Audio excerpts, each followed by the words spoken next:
हाय सांगମାନେ ସକାଳୁ ଉଠି ଗାଧୁଆ ପାଧୁଆ ସାରି ଠାକୁର ପୂଜା ସାରି ବସିଗଲି ସକାଳର ଜଳଖିଆ ତିଆରି କରିବା ପାଇଁ। ସକାଳର ଜଳଖିଆରେ ଚୁଡ଼ା ସିଝା ସବୁଦିନ ଖାଇ ଖାଇ ଭଲ ଲାଗିଲାନି। ଭାବିଲି ଚୁଡ଼ାର ସନ୍ତୁଳା ତିଆରି କରିବି।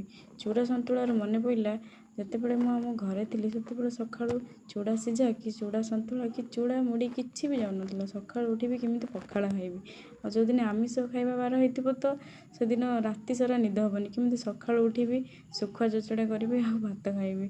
ଆଉ ଏଠି ତ ନିହାତି ଖାଇବାକୁ ପଡ଼ୁଛି ଯାହା ବି ହେଲେ।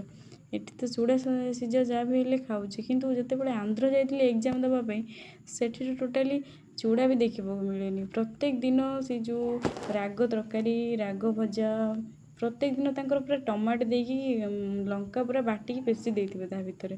ନା ଲଙ୍କା ରାଗ ଏତେ ଖାଇ ଖାଇ ପେଟ ଜଳିଲା ଯେ ସବୁଦିନ ଯେତେ ଦିନ ଏକ୍ଜାମ୍ ଥିଲା ସେତେ ଦିନ ତିନି ଟାଇମ୍ ଯାକ ଆମେ ହେଲା ଆଳୁ ସିଝା ଆଉ ଭାତ 4 ଦିନ ରହିକି ଆଉ ଖାଇକି ଆସିଲୁ।